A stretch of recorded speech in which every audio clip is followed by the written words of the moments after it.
¿Qué hubo, raza? Esto es Radio Chicanismo aquí con tu compa Xico González, en vivo y en directo desde el oeste de Sacramento. Hoy tenemos el placer de tener aquí con nosotros dos mujeres chingonas de Sacramento. Tenemos a la Ruth Ibarra y a la González de NorCal Resist.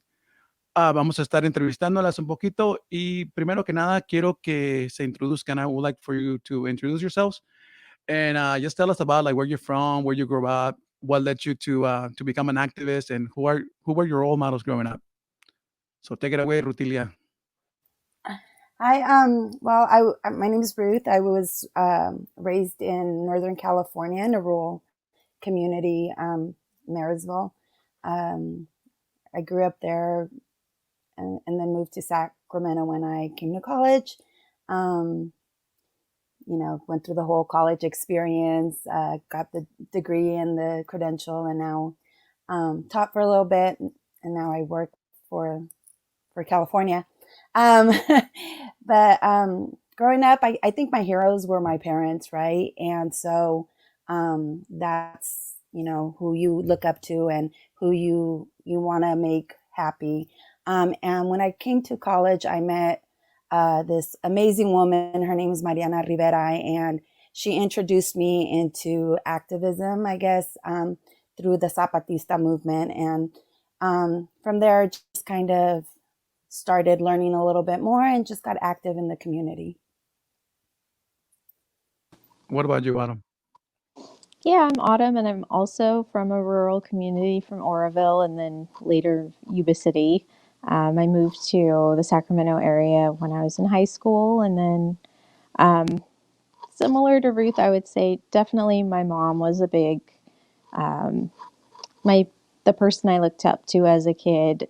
She always encouraged me to get an education and to, strive to do better than she had done. Not that she didn't do well, but, just like encouraging you to do your best. And so I ended up going to college back east, which was a huge change for me as like a person who'd never really been anywhere, definitely never been as far as Massachusetts. And my first year in college, just meeting so many people from around the world and having my eyes open to all these different ideas, that was very radicalizing for me in and of itself. And a friend of mine and I started an activism group just to kind of work on fair trade issues around coffee and Latin America, try to educate folks on the connections between, at the time, the WTO and global trade and how it impacted communities in Latin America. And we ended up helping the housekeepers at our college form a union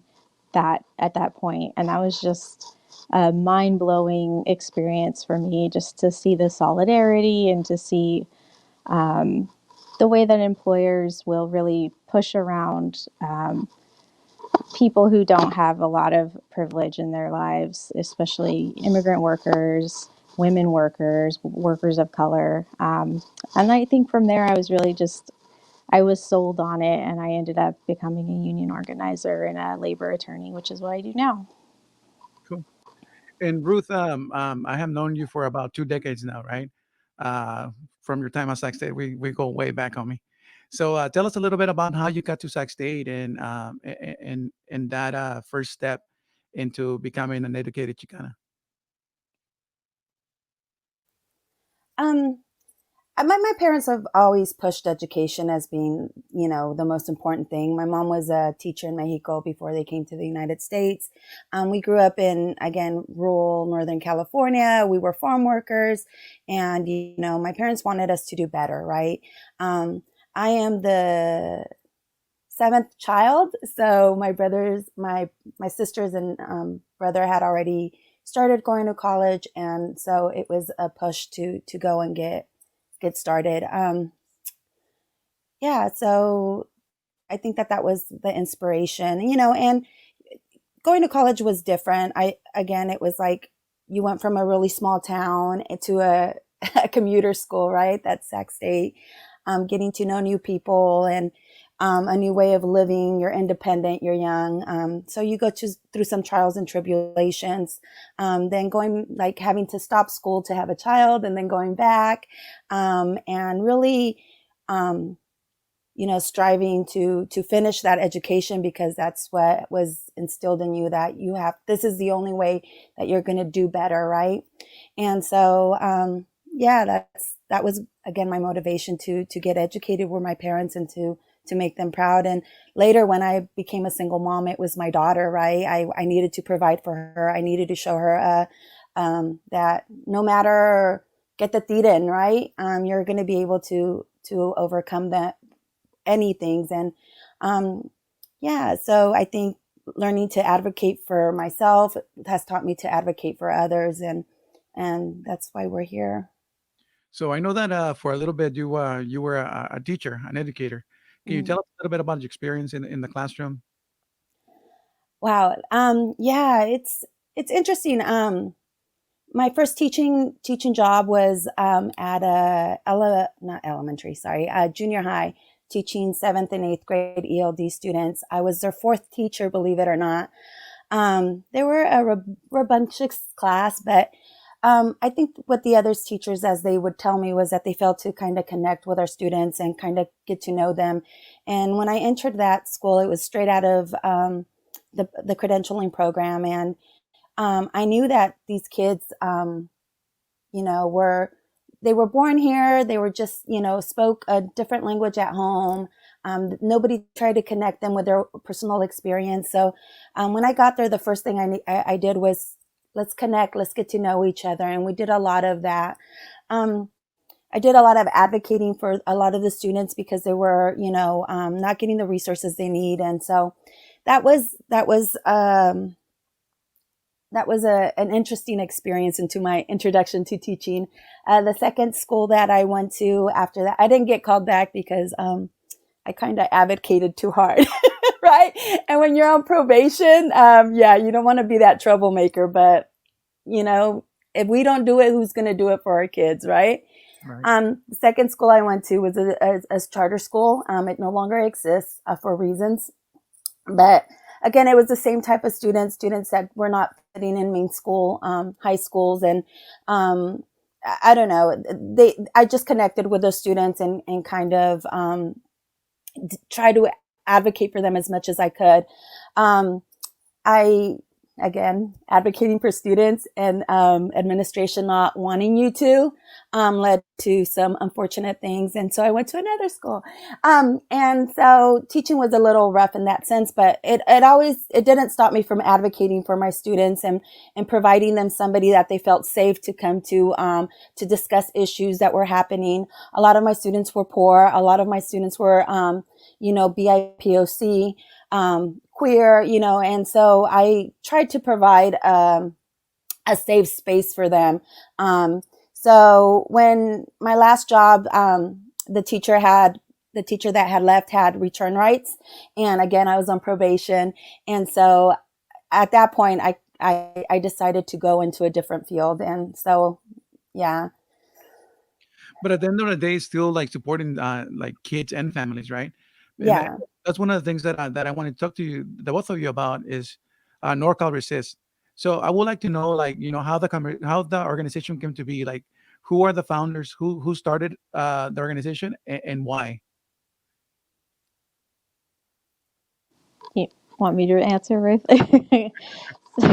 So it's our friend Pablo, who is now in Chicago, but he really was the driving force behind it. He was a real he is he's alive, but he was a big activist in the DACA movement before we had DACA.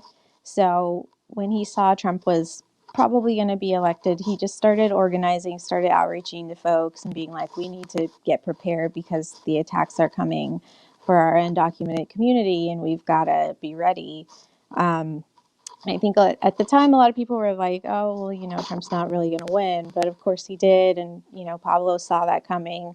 So we had meetings and he brought a lot of really cool people to the table. And that's really how Ruth and I kind of got to know each other, is he just brought a lot of people to the table. And Ruth, can you talk to us a little bit about what is the ultimate goal that you're trying to achieve with NorCal Resist? abolishing ICE, I think it's one of our main issues that we want to do. But we want to make sure that our communities are safe. And when we talk about our communities, we want to talk about our most vulnerable, most marginalized, and that's our undocumented folk, right?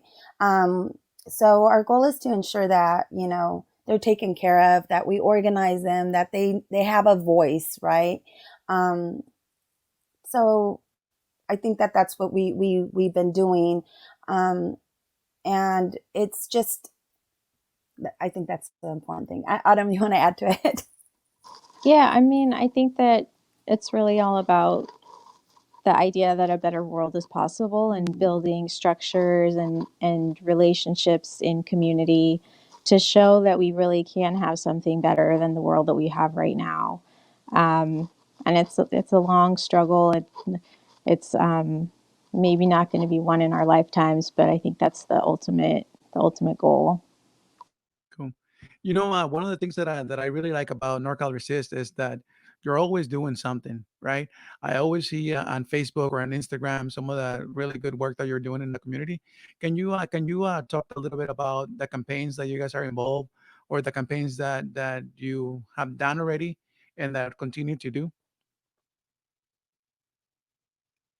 And let me like be more specific. Ruth, I always see you posting about fixing like brake lights and stuff like that.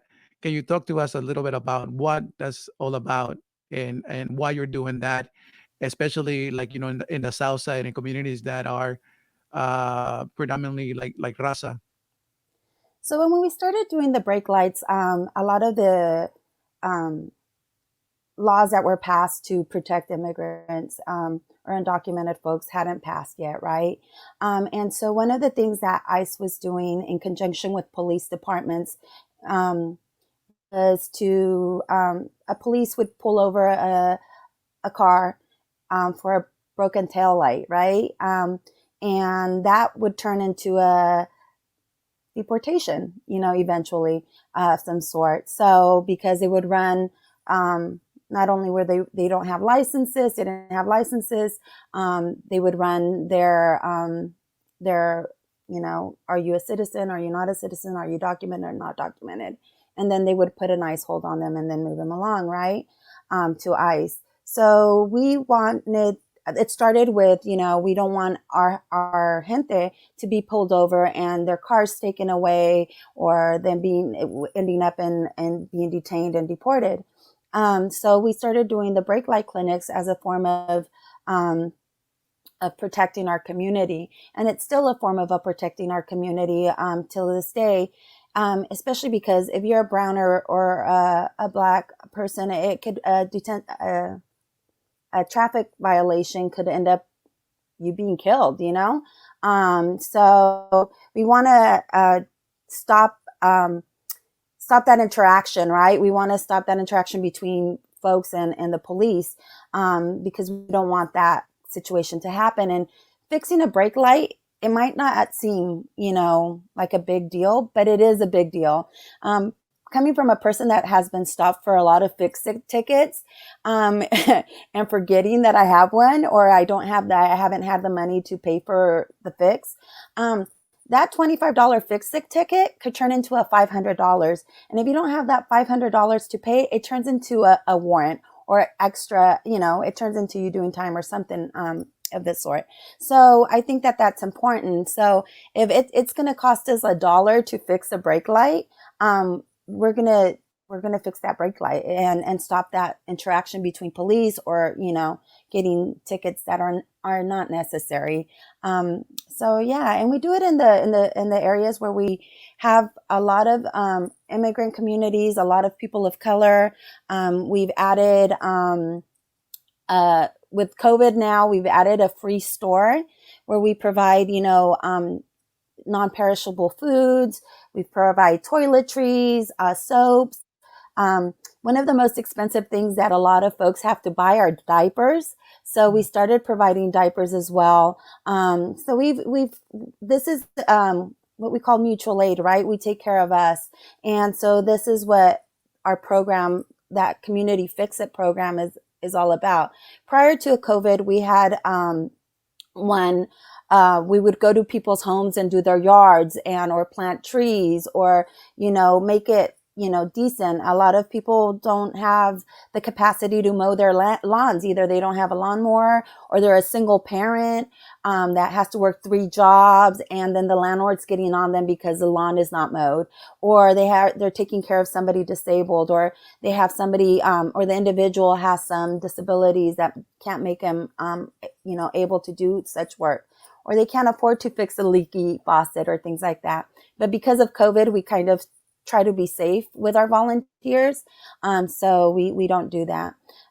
So that's one of the programs that we run, where we focus on our community and how they need, what they need. And then we talk about, why is it important that you get involved in your community? Why is it important that, that immigration policies are fucked up, right? To somebody that might not know anything about it. And you educate while you're doing this, right? A lot of questions is the same question. Why are you doing this brake light? And then we explain the same thing, because we don't want you to interact with the police over a small thing. So yeah, that's one program. Adam, do you want to add anything? So maybe Adam can answer this question, because I know she's a lawyer. So another program that I know that you guys do is the Know Your Rights Clinic, right? So maybe Adam can talk to us a little bit about that. Yeah, I mean, I think that goes back to what Ruth was saying about wanting folks to be educated and to understand basically what their rights are in these interactions, if it's with the police or if it's with ICE, just making sure that people are empowered with that knowledge. So the Know Your Rights trainings, the last one we did was for the migrant program in Yolo County. We've done them at a lot of schools all over the Sacramento, and then we've gone all the way up to Butte County and Redding and Red Bluff and given presentations. There's immigrant communities everywhere. And once we have that trust that people know that we're an organization that, is made up of impacted folks, and that we're relations of impacted folks, and, we mean what we say, we're someone they can trust, folks will definitely come out and hear that and get that knowledge. And I think people just have so much fear, and it's especially the fear of the unknown. We get so many questions about, what's going to happen if I get picked up, like what happens to my kids, what can I do? So just being able to give people some answers and some guidance about proactive steps they can take is super important. It's such a stressful time right now with COVID and the economy and everything, and for folks to have that other weight on them is just, it's not right. And so we do these Know Your Rights programs, and then we also help people pay for their DACA applications, because a lot of folks just right now, they can't afford $495. It's a lot. So we do that. And then in certain circumstances, we'll help folks with their private attorney fees if we can't get them a free attorney, which most of the time we're really lucky in this area. We have a lot of really good legal services programs. So if folks need an attorney to deal with a deportation case, we usually can find someone for them. But yeah, it's really, it all kind of goes back to, building relationships of trust in the community, so folks know they have people to turn to, and just education so that people feel empowered. And just hearing the stories when we're doing this work from parents that are scared, what happens if I'm taken away and what happens to my kids. It's, sorry, soy bien chillona. It's the stories we hear that Autumn and hear every day. I had a parent call me yesterday that she needed help, or call us yesterday that they needed help paying for her son's DACA. And she had tried so many agencies and nobody would help her or talk to her because her kid was 20 years old. And I'm all like, well, I get it. I have a 20-year-old and I have to do a lot of stuff for her still, right?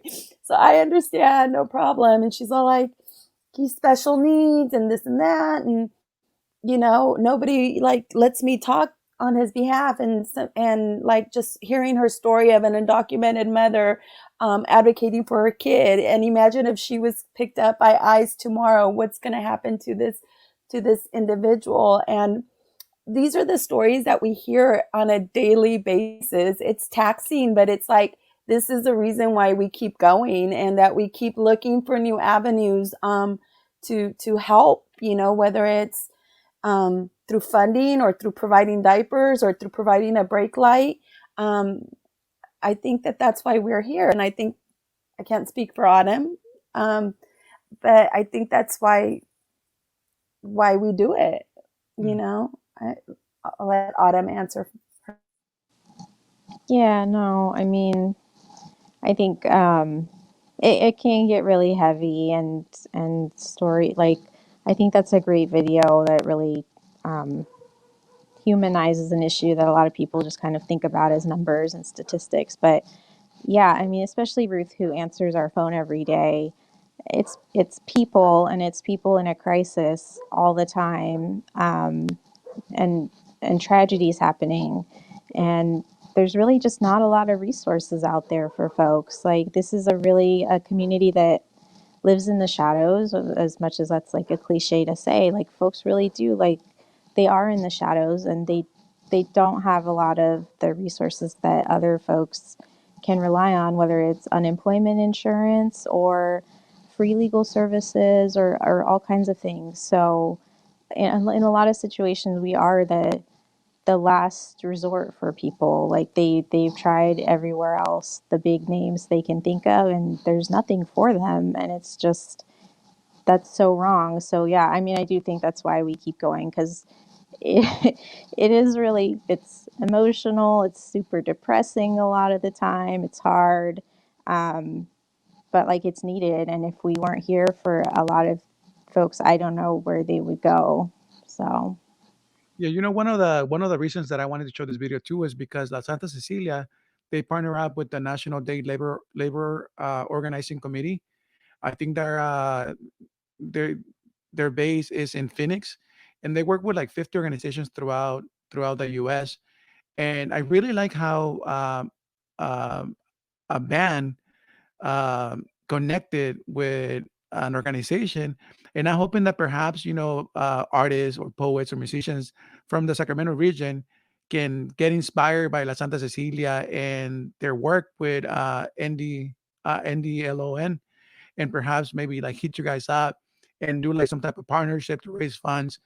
uh, one of the things I'm getting like chills right now. One of the reasons that I contacted Ruth to be like to open up the tercera temporada of this series was because I saw a post on your Instagram about a family where the husband lost his job. They have a daughter in college, and all of a sudden they don't have like money to keep on sending the girl to college, to like to feed the family and stuff like that.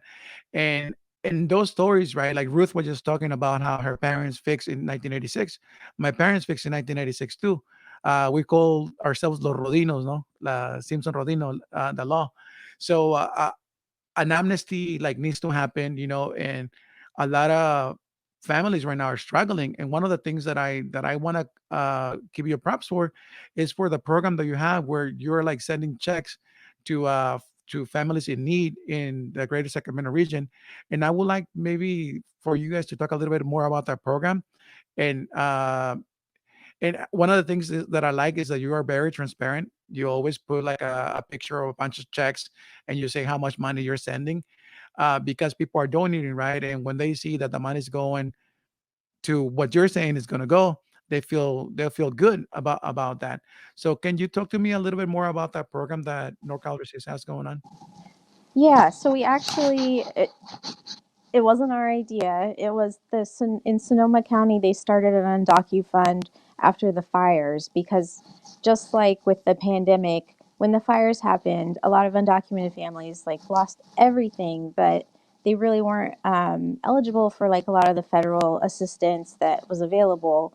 And even if they were eligible for some things, people were really scared to go to the federal government and ask, for help, because like, who's going to trust the Trump federal government or the federal government generally, like give them your information. So these families just were like struggling with nothing.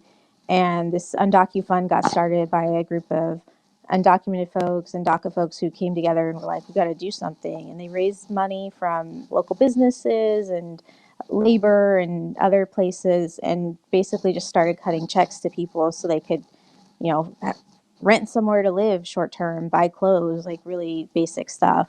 So when the pandemic started, we started getting calls. We're getting calls from hotel workers who'd been laid off. Then the kitchens started getting laid off, like just this flood of people. And we're like, we have to do something. And then we thought about, well, there's a model for this. And it was the Sonoma County model. And we reached out to them. We're like, how'd you guys set this up? Like, how do we protect people's information? All that kind of basic stuff. And they were super gracious with us and, showed us how they did it. And then we just basically copied what they did and took all the money we had. We'd been planning on getting a lease to do another project. But with the pandemic, it didn't make sense to have a space anyways. So we took all that money and we just dumped it into this fund and we started cutting checks. And like every week, Ruth and I would hop on the phone and be like, okay, how much money is in the bank? Okay, we can do this many checks for this much money. And then we just cut the checks. And we were just really lucky when the stimulus rolled around and we were able to, again, hop on to another great idea a lot of people had, which was a Share My Check campaign. And we ran with that. And so many people in our region were just so generous and donated their whole stimulus check or half their stimulus check. And that really got us over the like $100,000 mark. And then we started applying for grants and things like that. And we've been able to keep going just based on, like with the second round of stimulus, we've had people donating again. It's been really excellent. And we're able to even give some people second checks because what's happening right now with the calls, it's not only that folks have lost their jobs, it's that they have COVID. And they have COVID, they can't even leave the house. So we're trying to figure out how to get them groceries in a safe way, and just it's just so hard. And of course, like the undocumented community is being hit hardest, and they're the ones catching COVID because they're out doing essential work. And then they have no resources. Like we've gotten calls from folks who had to go to the hospital and get treatment for COVID. And then the hospital didn't tell them that the treatment should be free. And so they're sending bills to undocumented people who are out of work. So just like having to advocate for them in those situations. It's just like everything hits them hardest. And it's been really cool to see the community step up for folks and recognize that even though everybody's kind of struggling, some people are struggling a lot harder, and we need to take care of each other. So if you don't mind me asking, you've been doing this program for like the last 10 months. How much money have you have distributed to undocumented families during this last 10 months? at this point, we're at about $520,000. $520,000. It's crazy. Over $500,000, which if we've never touched that much money before. But I was just like how people really just stepped up. And then some grant funders saw what we were doing and saw that we were getting money to the right people quickly and got behind us. So yeah, it's been a lot of money for us. And that says a lot about the organization, right? People trust the organization and they know that if they donate money to NorCal Resist, NorCal Resist is going to put the money in the hands of people that actually need the money. And like I wanna thank you. I was gonna say on behalf of the community, but hopefully the community is also like giving you thanks and praises for this wonderful work that you're doing. Uh, so I want maybe like Ruth to talk a little bit about how to access this money en español. En estos momentos hay mucha gente necesitada, gente que ha perdido sus trabajos y por lo tanto los salarios, y en estos momentos quizás no pueden pagar la renta, la hipoteca, las utilidades, las necesidades básicas como comida, y quizás la gente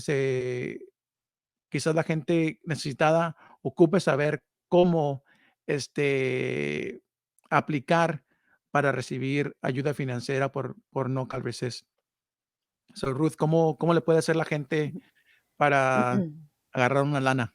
Ah, no, es una simple llamada. Nuestro número, y lo voy a decir despacito, es el 916-234-3362. Llamen entre las 9 y las 4 lunes a viernes y les van a hacer van a tomar sus datos y hacerles unas preguntas. El fondo es específicamente para gente indocumentada. Entonces, es todo lo que tienen que hacer. Es una llamada, le toman sus datos y es todo. No les pedimos que nos manden sus biles o que nos enseñen su identificación o cosas así. Sabemos que muchas de las gentes no tienen ciertos documentos, claro. Entonces, es una llamada al 916-234-3362. A las personas que contestan el teléfono hablan español y todo es privado, nadie sabe, no le damos su información a nadie, nomás le tratamos de ayudar. Cuando primero empezamos, no sabíamos qué tan grande esto iba a ser, era unas cuantas familias nos llamaron y nos dijeron, oh, necesitamos para la renta, y es antes que pararan que desalojaran a la gente de las casas. Entonces, ese dinero que habló Adam, que teníamos para un lugar, lo movimos todos para este programa y entonces andábamos pagando renta completa. Pero cuando ya vimos que había mucha gente con necesidad, dijimos, ok, pues les podemos dar fondos, no nomás específicamente para la renta, pero para que puedan comprar comida o pagar el bill de la luz y todo esto. Entonces, dijimos, ¿cómo podemos hacer el uso de lo poquito que tenemos para ayudar a mucha gente? Y empezamos con, ok, tenemos $10,000 en el banco. ¿A cuánta gente podemos ayudar? Con $100 podemos ayudar 100 personas, ¿verdad? O my math is a little off probably, pero entonces empezamos así y luego ya que tenemos $30,000 en el banco, ok, podemos ayudar más con un poquito más y así empezamos. Y ya cuando nos dieron un cierto cantidad de dinero, dijimos 250 es suficiente para comprar comida por una semana o 2 semanas y pagar un bill. Entonces, así decidimos que $250 en el momento era suficiente por el momento, ¿verdad? Sabemos que nadie sobrevive con $250, pero andamos tratando de ayudar a gente que de veras ya no tienen nada de recursos. Y es lo que hicimos. Ya que agarramos más fondos, tratamos de ayudar más gentes, y nomás no estamos ayudando a gente en Sacramento, estamos ayudando a gente en Yuba City, en Meresville, en Redding, casi hasta la punta de la frontera con Oregon, ¿verdad? Entonces, hemos ayudado con más de 2,000 familias. Aquí en Sacramento, si alguien llama y nos dice necesitamos pañales, preguntamos qué talla, ¿verdad? O gente no tiene para comprar comida para los bebés o cosas necesarias. Entonces también tratamos de dar comida. Ahora y yo recibimos una fundación, nos dio $3,000 para comida solamente. Entonces, Adam y yo fuimos y compramos bolsas de 25 libras de arroz y frijoles y harina y azúcar, las cosas básicas que pueden durar un buen tiempo para una familia, y empezamos a comprar para 20 familias primero y luego 20 familias y luego 20 familias, y así hemos estado con recursos que nos llegan, comprando en lo básico para que la gente tenga algo de comer. That's great. Yeah. Adam, one of the things that I would like to ask you is, just you're a lawyer, right? If a I am. person is stopped or approached by ICE, at their home, I know that you guys have the little cards, right? But what are some of the things that people should say if they were to get stopped by ICE or if ICE come knocking at the door? It's really the same as we would tell someone who's a citizen as well, just to ask if there's a warrant, and if there is a warrant, can they see it? Because usually, if they're knocking at your door, they don't have a warrant, which means they can't come in. Um, so don't invite them in, don't open the door, but yell through the door, through the window, put the warrant under the door, and ask if, for instance, you're out and about, it's not in your home, to say, am I being detained? And if you're not being detained, then am I free to go? And if you're free to go. But not to answer questions, even if they seem like fun, nice, chit-chatty questions. Ruth does a really good job of working through these role plays in our trainings, because people really want to be polite and friendly when someone approaches you, especially someone in a position of authority. But really, the lesson that really all of us as activists as well, and people should learn, is that you don't have to talk to cops, and you shouldn't. You should just say, am I being detained? I'm not. Okay, thank you, officer. I'm gonna go now, and you just walk away. Um, and if they are not letting you walk away, then I want to see a lawyer. I want to talk to a lawyer. And those are really the only things any of us should be saying to the cops, just because things can spiral like way out of control. Even if you think I didn't do anything wrong and there's nothing bad could happen to me, things happen, and we just shouldn't give that information. So especially if folks are undocumented, but really good advice for anybody. Another thing that I wanted to ask you is I know that you started a bail fund, especially around the uprising, right, the protests and stuff like that. Can you talk to us a little bit about that fund and um, how people can access it if they are protesting and they get arrested by the police? Yeah, so we started the fund pretty recently. We were going to have an action, I think, at the ICE building or something, and we're just like, we really, as the organization calling folks out into the streets to protest, we need to be prepared in case if somebody does get arrested. We've had people arrested at our actions before. Um, we need to be prepared to get them out. So we started this bail fund and started fundraising. And then we decided, let's make it also an ICE bond fund. So we've bonded out over, I think last year we bonded like 28 people out of ICE detention. And already this year we've bonded 2 people out. We're going to bond somebody out tomorrow of ICE detention. But yeah, it's also there for activists. We bonded a lot of people out during bailed a lot of people out during the George Floyd uprising, and then the stuff that's been happening more recently. And really, all people have to do is get in touch with us, or if they get in touch with National Lawyers Guild, who are the green hats out in the streets at protests. We are in constant communication during protests.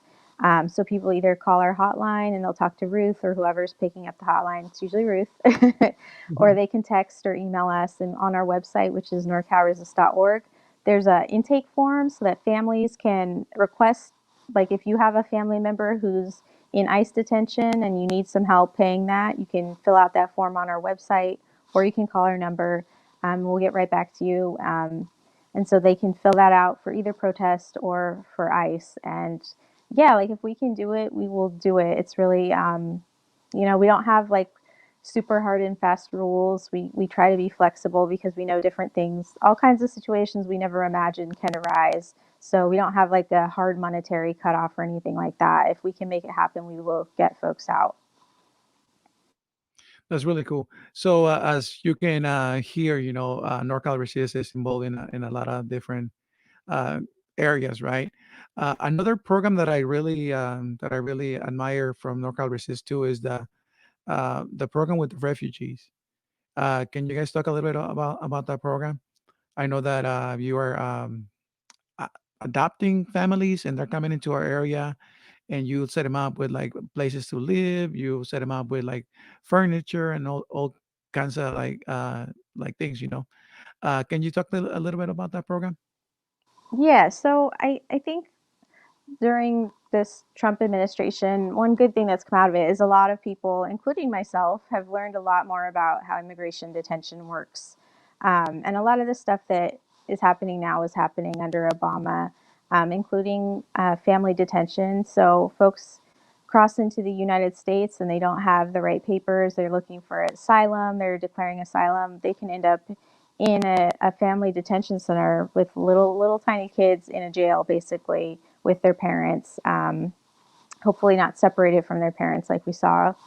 But they're not going to let them out unless they have family or close friends or someone here in the United States that says they will be financially like responsible for these folks to make sure they don't end up being a public charge. So they don't end up, you know, needing to use homeless shelters or things like that. So a lot of people coming from, especially if you're coming all the way from somewhere in Africa or the Caribbean, you may not know anyone in the United States, or even like Guatemala or Honduras, you might not know anyone here. So what we do is we agree to be their, basically to be their sponsors, and we write a letter to ICE and we say, yes, ICE, we're agreeing to house these folks for a year and take care of their necessities. We'll be paying for their food and their medical and things like that. So you can let them out and release them to us. And then ICE, you know, they want to get people out. They want to process them. They release them to us. And so we have 3 families here. One's from Haiti, one's from Benin, and one's from Angola. So we have these 3 families, and we've agreed to basically to cover their costs for a year. They're really wonderful people. All our volunteers love working with them. We have an accompaniment training coming up on February 4th, I believe. It's on our Facebook page and our Instagram. But our accompaniers are a team of folks who basically help these families with everything from getting to the doctor to going to their ICE check-ins, going to their lawyer visits, finding their way around town when they need to buy groceries, things like that. And so they get to build these relationships with these families that are really cool. So yeah, that's a thing we do, and we would love to host more people if we had more volunteers and more money. We would really like to have a house. If anyone out there has a house they want to give us, because the biggest cost for us really is the rent of these apartments, and you know, every apartment is another $1,400 a month. So that's like our main thing. But yeah, like the more people we can get out from behind bars, whether it's through our bail or our bond fund or through hosting them, we're down to do it. Ruth, what is the number one thing that that families need right now? Money. Money? Yeah, no, and it's funny but not funny. A lot of people are at the point of being evicted, right? And this is where I think our government leaders, you know, should stop, you know, fucking around and understand that all these families are going to be evicted come once this moratorium is lifted if they don't do something about it. And that's just going to increase the homelessness that's already an, you know, tremendous issue here in Sacramento. But it's really important that, you know, people know that they don't have any safety nets. They cannot apply for, you know, unemployment. They cannot apply for, you know, cash aid. They can't apply for all these services that if you're documented or you're a citizen are able to. Some of them can't even apply for them because they're in the process of, you know, going through the immigration process of getting documented. And if they do access these services, it could count as a public charge against them and make it even more difficult for them to be able to get their permanent residency. So there's a lot of hurdles for our undocumented folks. So one of the things that they're most worried about is, where am I going to live? My landlord is already telling me that I need to pay the rent or else I have to leave, or they're going to call ICE, or, you know, all these different, you know, threats to get them out when, they know that, you know, they don't have the money. They haven't been working. A lot of the folks haven't been working since the pandemic started. And so they've been, you know, able to survive due to like mutual aid programs such as NorCal Resist is providing, or food banks, or, you know, other organizations that are helping them. But these families need money, and that's why we are constantly asking for money, because that's what they need to survive. Cool. And I know that NorCal Resist is a nonprofit, so if people donate money, they can, claim it in their taxes, right? Hmm. Correct. Yeah. Okay. Uh, you know, uh, Once again, I really love the work that you're doing. We are almost at the 1 hour mark, and Mhm. I don't want to keep you longer than that. Is there anything that we didn't cover that you would like to say, and ask the audience? I just want to, first of all, give thanks to all our volunteers. NorCal Resist is 100% a volunteer organization. So Autumn and I don't get paid. Our volunteers do not get paid. So I want to put that out there, that every single dime that comes into NorCal Resist goes back into the community, you know. So that's I think one of the most important things that people should know, is that everything you give, we give it right back out there. Um, and so I wanted to thank our volunteers, because without our volunteers, we wouldn't be able to do this work. Without their tremendous hours that they give to us. We want to reimburse them for gas and all these wear and tear, but they don't ask for that. They're willing to drive people all the way to San Francisco to go get their passports or meet their court dates over there. They're able to go and do bonds for us. So it's really important to thank our volunteers, and to thank the community for donating so unselfishness. Tongue tie there. So that's the one thing I want to say, is I want to thank the community, and I want to thank our volunteers for everything they do to take care of each other. How big is the volunteer pool? I'd say it's a couple hundred people. We have probably like a core team of 30 to 40 people who just go really hard and put in hours and hours each week. And like Ruth said, like we wouldn't be able to juggle all of this without those folks. So we're super thankful for them. And then Xico, we're thankful for your daughter and her amazing book. That was so beautiful and heartwarming.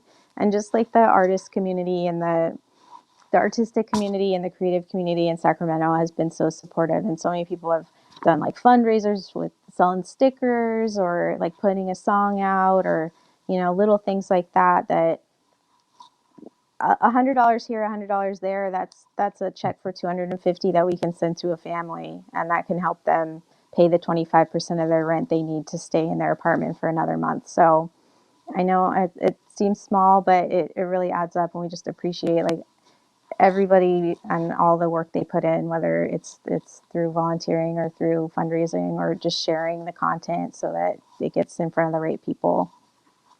Well, no, I'll definitely tell Onita that she got a thank you from you guys. Like to us, we really wanted to put that book out there, and when we talk about, like, what about if we support a nonprofit, an organization in the community, right away my wife Vicky goes NorCal Resist, and I'm glad that we donated that money, and we have a pending project, NorCal Resist and I, so hopefully pretty soon we'll release that. I know that all of us are busy, but if I can utilize my artwork to support the struggle, I will. So stay tuned, viewers. We're going to be dropping a T-shirt pretty soon, and all the money is going to go to help NorCal Resist and the work that they're doing. One of the things that Ruth mentioned, and something that when we were talking about donating the money, is we put like we told Ruth, we want this money to go to families. And if people want to donate, can they specify where they want their money to go? And I think that will make people, like, feel a little bit better. If their thing is, like the uprising and getting people out of jail, they can donate money to that. If they want to bring families, refugee families into Sacramento, they can put money towards that, right? if they want to support the DACA students and renewing the forms, which is you just said is $495, they can put money to that. If they want to support the families in need right now with like rent and bills and food, they can put money towards that. So I mean, there's so much things that you guys are doing, and I'm really happy that you guys are putting all this time and effort into our community, especially in this type of need. So muchas gracias de todo corazón for all the work that you're doing, uplifting and supporting our community. With that said, tell us your Facebook and your Instagram channel so people can go and support you guys. I know Ruth Well, doesn't know the Instagram because she's not on Instagram. So that's at NorCal Resist. and at NorCal Resist on Facebook too, right? Adam is our media person. But our website is norcalresist.org. And if you want to donate to our fund, become a monthly sustainer, you could do that through our website. Or if you want to donate to the Refugee Family Fund, that's tinyurl.com/NCR Welcome. If you want to donate to our bail fund, it's tinyurl.com/NCR Bail, I believe, or is it bond? Bail, yeah. So you could go there too. And I just want to say like $5 buys us a bag of beans, and the bag of beans can last you like a long time, So any little help, any little amount helps a lot. And if you can, and that's not your capacity right now, volunteering is also a good way of helping families. And you could send us an email at norcalresist@gmail.com to get us your information. Cool. And we want to thank you, Xico. Xico has been like an amazing comrade, man. If it wasn't for him, putting us out there, letting us use his art, his posters for our actions, that's amazing. That's amazing camaraderie. Hi. Yeah. Compañerismo.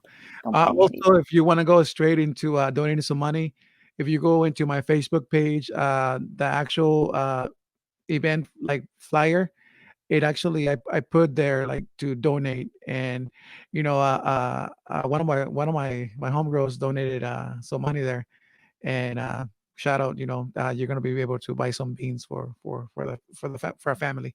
So I'm gonna be putting some money there. If my followers put, I will match $100. So if anybody puts like 20 and another 20 and 5 and 5 and 10, all the way to 100, I'll put 100 down too. So we'll do it like that. So once again, thanks a lot for all your work. And this episode is going to be archived on YouTube. Just type Radio Chicanismo on YouTube, and you will find this.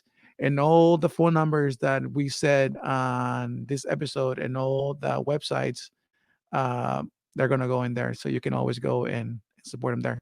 I tried to do it here, but I just couldn't. This is my first time using StreamYard. And I want to give a shout out to Ruben Reveles for showing me how to do all this and utilizing as a tool to amplify the work that community members such as Ruth and Adam are doing in our community. And I hope that if you don't have money, take Ruth on her word and donate some time. A little bit helps, if it's not financial, sweat and tears, blood, sweat and tears. All right. So muchas gracias, muchachas.